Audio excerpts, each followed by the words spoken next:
What if everything you've been taught about human nature was a comfortable lie designed to keep you weak?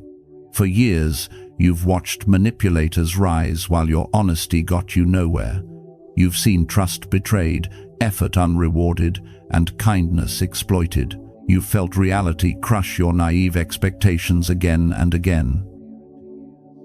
Today, you'll discover 8 brutal Stoic lessons that will strip away every illusion and make you dangerously intelligent. These aren't feel-good platitudes. These are the raw truths that Marcus Aurelius, Seneca, and Epictetus used to navigate betrayal, chaos, and power. From understanding the hidden motives behind every smile to wielding discomfort as your greatest weapon, you're about to see reality with merciless clarity. Watch till the end. The lesson you skip might be the one that would have saved you from your next greatest mistake. Marcus Aurelius ruled Rome at its peak, yet he wrote in his private journal, Meditations, "Everything we hear is an opinion, not a fact. Everything we see is a perspective, not the truth." This wasn't pessimism. This was survival wisdom from a man who navigated assassination plots and political betrayals daily. Marcus understood that dangerous intelligence isn't about acquiring more information, it's about stripping away the comfortable delusions that leave you vulnerable. We live in times just as chaotic. Social media feeds you carefully curated lies. People around you are performing, manipulating, angling for advantage. And if you can't see it, you're the mark. The Stoics developed a philosophy that cut through all of this with surgical precision. In this video, we'll explore 8 lessons that will fundamentally rewire how you see people, power, and reality itself. You'll learn to see motives beneath words, trust actions over promises, and weaponize the very discomfort that weakens everyone else. This isn't philosophy for the weak. This is battle-tested wisdom for those ready to see clearly. Let's begin. Lesson 1. Emotion drives decisions. Logic is the lie you tell yourself after. Seneca wrote in Letters to Lucilius, "We are mad, not only individually but nationally. We check manslaughter and isolated murders, but what of war and the much-vaunted crime of slaughtering whole peoples?" He understood something neuroscience has only recently confirmed. Humans are emotional creatures who use logic as post-purchase rationalization. You don't decide with your rational mind and then feel emotions. You feel first fear, desire, anger, pride, and then your logical mind scrambles to build a justification. Think about your last major decision: changing jobs, ending a relationship, a significant purchase. You probably told yourself you weighed pros and cons rationally, but dig deeper. Wasn't there a feeling that came first? A gut reaction that preceded all your logical analysis? The problem isn't that we're emotional. The problem is we're emotional beings in denial. And that denial makes us dangerously easy to manipulate. When you understand this, you gain a devastating advantage. You stop listening to what people say and start watching what they feel. You see the anger beneath the calm explanation, the fear beneath the aggressive posture, the desire beneath the logical argument. Here's what you do. For the next week, catch yourself after you make decisions. Notice the feeling that came before the logical explanation. This awareness alone will make you sharper than 90% of people around you. In relationships, watch for this. Someone makes an emotional decision to leave, to cheat, to betray, and then builds an elaborate logical case for why it was the right thing to do. They're not lying to you, they're lying to themselves. The weak mistake their emotions for truth. The strong recognize that emotion drives the ship, and logic is just the flag it flies. But understanding that emotions drive decisions is only the beginning. Because once you see that truth, you need to understand what emotion drives people most consistently. And that brings us to Lesson 2. Lesson 2. Everyone acts from self-interest. Understanding this removes disappointment. Marcus Aurelius wrote in Meditations, Book 2.1, "When you wake up in the morning, tell yourself, the people I deal with today will be meddling, ungrateful, arrogant, dishonest, jealous, and surly." Marcus Aurelius, no, he was a realist. Every human being wakes up asking, what's in it for me? This isn't evil, it's biology, it's survival. It's the operating system beneath every smile, every favor, every apparent generosity. The sooner you accept this, the sooner you stop being disappointed, because disappointment only comes from false expectations. You expect people to act from pure altruism, loyalty, principle. When they don't, when they choose themselves over you, you feel betrayed. But why? Why are you shocked when humans pursue their own interests? When someone helps you, they're not doing it out of pure goodness. They're doing it because it serves their interest. Maybe it makes them feel good, builds social capital, or aligns with their values. And that's fine. That doesn't make the help less valuable. It makes it real. This understanding is liberating. Once you stop expecting people to transcend their nature, you stop setting yourself up for heartbreak. Start asking, what does this person gain from this action, before you trust their stated motives?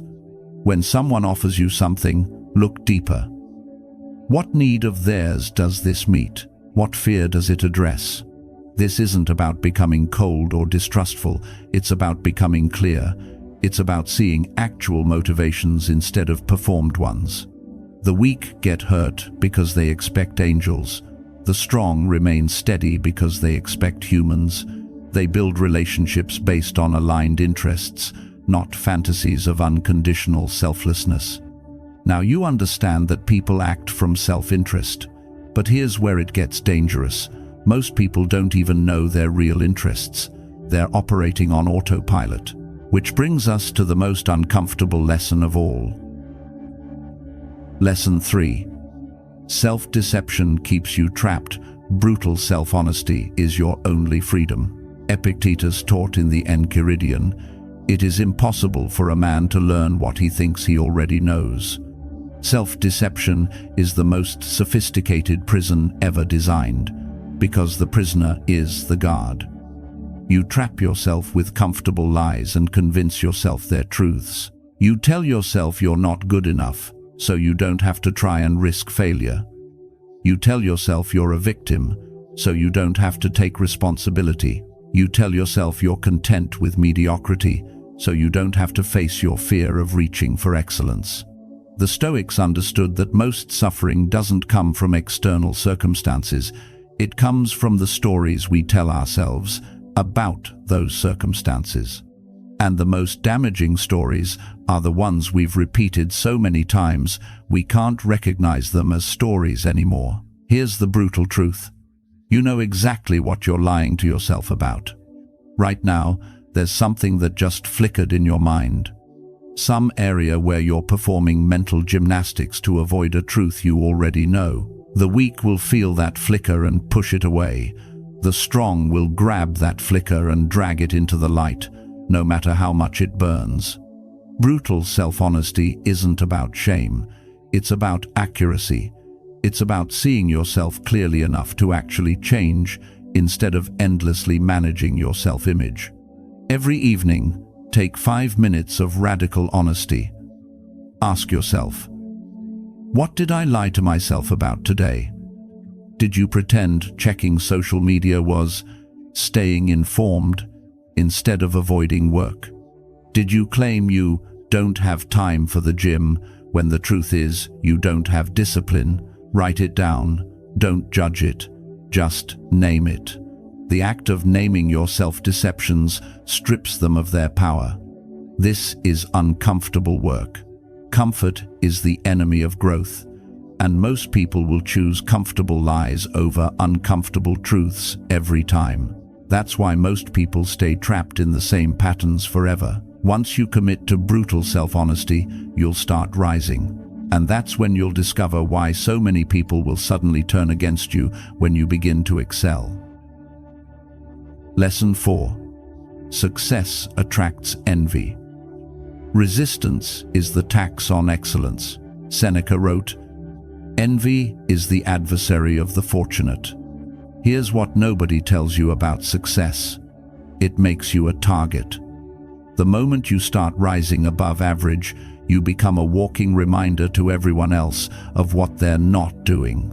And human psychology attacks that reminder. They'll call it concern, they'll frame it as advice. But beneath the performance, it's the same ancient impulse. Drag the tall poppy back down. Marcus Aurelius ruled the greatest empire on earth and still faced constant criticism and betrayal. Seneca was one of the wealthiest men in Rome and still had enemies who forced his suicide. If they faced resistance at every level, what makes you think you won't? The mistake most people make is personalizing this resistance. They think, "What did I do wrong?" They don't understand that the resistance isn't about what you did wrong. It's about what you're doing right. Excellence creates discomfort in others. Your discipline reminds them of their laziness. Your progress reminds them of their stagnation. And instead of using you as inspiration, most people will use you as an excuse. You'll hear it in 1,000 forms. Must be nice to have that opportunity. You're just lucky. You've changed. Each phrase is just a different costume for the same emotion. Envy. Here's what the Stoics teach. Don't fight it. Don't try to convince people. Don't dim your light to make others comfortable. Resistance is simply the price of excellence. It's the tax you pay for refusing to be average. Expect resistance. When you set ambitious goals, don't be surprised when people close to you become your biggest critics. When you start a business, don't be shocked when friends disappear. Stop seeking validation from people who aren't on your path. Stop explaining yourself to people who've already decided to misunderstand you. The weak let resistance stop them. The strong recognize resistance as confirmation they're on the right path. If you're facing opposition, it means you're doing something worth opposing. But resistance isn't just coming from strangers. It's coming from people right in front of you, wearing masks of friendship. And that brings us to the next lesson about human interaction. Lesson 5. Every interaction is an influence attempt. See the motive beneath the words. Marcus Aurelius wrote in Meditations, "Begin each day by telling yourself, 'Today I shall be meeting with interference, ingratitude, insolence, disloyalty, ill will, and selfishness.'" Marcus understood that human interaction is, at its core, a negotiation of interests. Every conversation, every comment beneath the surface, there's an agenda. Someone wants something. Someone is trying to move you in a particular direction. The difference between being manipulated and being strategic is simple. Can you see the agenda, or are you blind to it? Most people take words at face value. Someone says, "I'm just worried about you," and they hear concern. Someone says, "Trust me," and they trust. This is how the naive get exploited. When someone speaks, ask yourself, what does this person want me to believe? What action are they trying to inspire? What would they gain if I accepted this frame? Your coworker who keeps pointing out how stressed you look, they're positioning themselves as more competent. Your friend who questions every relationship you're in, they're maintaining their importance as your confidant. Your family member who brings up your past failures when you announce new goals, they're protecting the family dynamic where you play the struggling one so they can maintain their role. Beneath every interaction, there's a subtext. There's a chess move being made, and if you're not seeing it, you're the piece being moved. Start listening to what people don't say. Notice what topics they steer toward and away from. Watch what happens when you disagree. Do they respect your boundary, or do they push harder? Notice the timing of when people reach out. Is it when you're vulnerable? When you've just had success? When they need something? Timing reveals motive more clearly than words. This doesn't mean everyone is your enemy. It means everyone is pursuing their interests. The dangerous part is when your interests don't align, but they're pretending they do. The weak hear words and believe them. The strong see motives and evaluate them. Now you can see motives beneath words. But there's something even more reliable than analyzing what people say, and that's the sixth brutal lesson. Lesson 6. Trust patterns of behavior, not promises or explanations. Epictetus taught, "Don't explain your philosophy, embody it." But the deeper wisdom is, don't believe people's philosophy, watch what they embody. People will tell you who they want to be. Their actions tell you who they actually are. And in that gap between words and behavior, that's where you'll find the truth. Someone tells you they value honesty but lies to others in front of you. They'll lie to you too. Someone tells you they're loyal but gossips about their other friends. You're next. Someone promises they'll change but has a 10-year history of the exact same behavior. They won't change. Most people get hypnotized by potential, by promises, by explanations. They ignore the pattern because they want to believe the story. The Stoic approach is ruthlessly empirical. Treat people like scientists treat hypotheses. Test them against evidence. And the evidence is behavioral pattern, not isolated incidents or verbal commitments. That person who keeps disappointing you, the one you keep giving one more chance, you're not being kind. You're being blind. You're ignoring the pattern because you're attached to your fantasy of who they could be instead of accepting who they consistently prove they are. The job that promises work-life balance but requires weekend emails. The pattern tells you the truth. The partner who says they'll be more attentive but consistently prioritizes everything else. The pattern tells you the truth. Start documenting patterns instead of reacting to incidents. When someone does something that bothers you, ask yourself, is this the first time, or is this a pattern? If it's a pattern, stop trying to change them through communication. Accept the pattern as their truth, and decide if that truth is acceptable to you. People will promise change. They'll apologize. They'll explain their reasoning. And all of that is irrelevant compared to what they do next. Do they actually change the behavior, or do they just manage your emotional response to it? Track the pattern.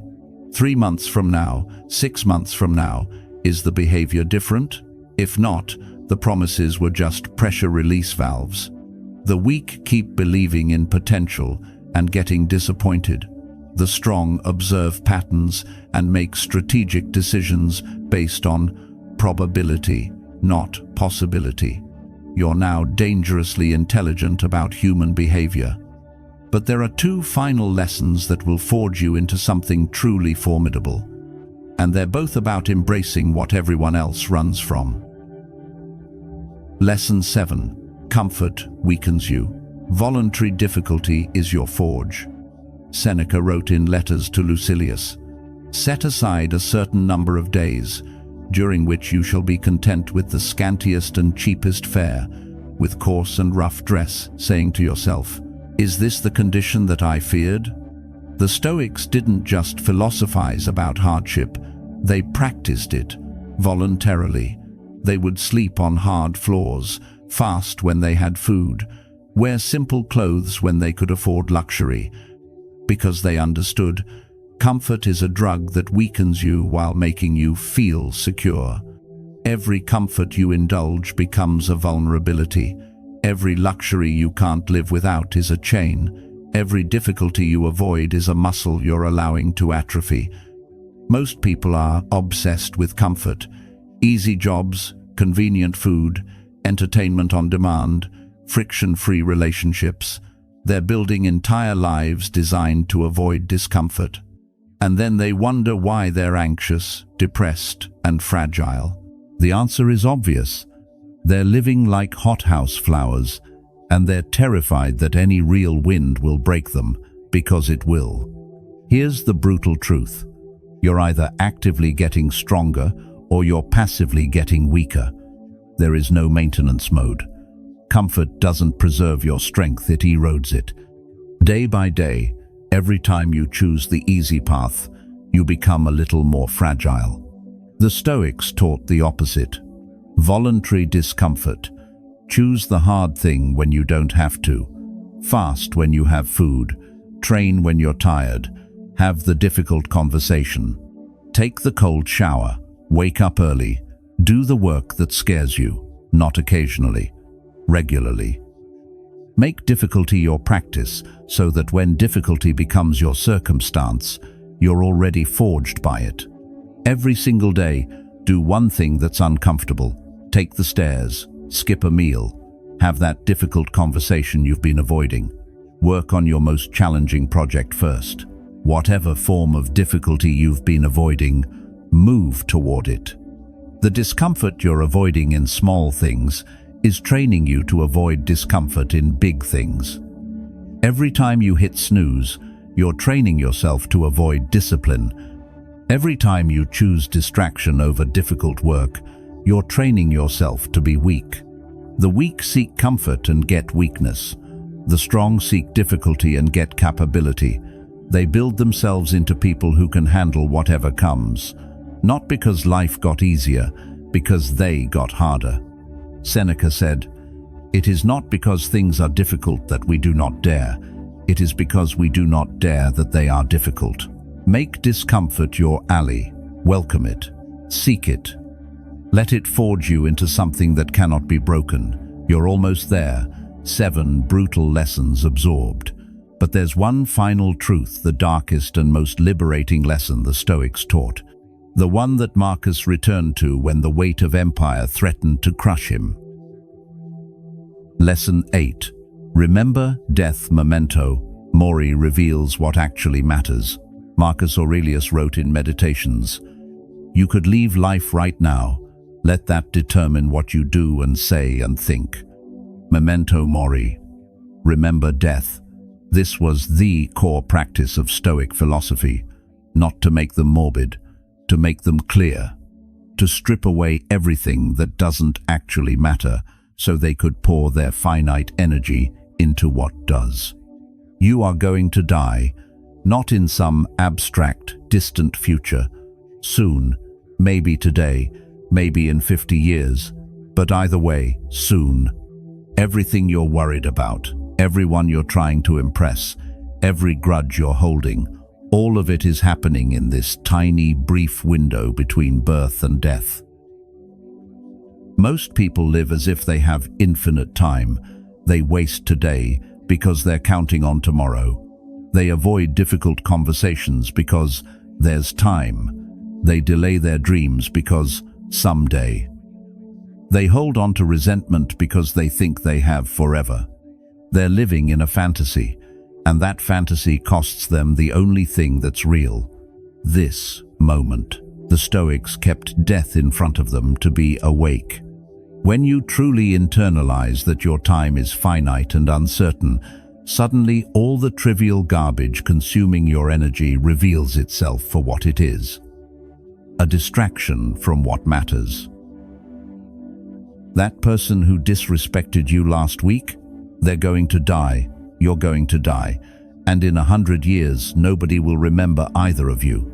Does it still deserve your anger? That career setback that feels devastating? In 10 years, will it matter?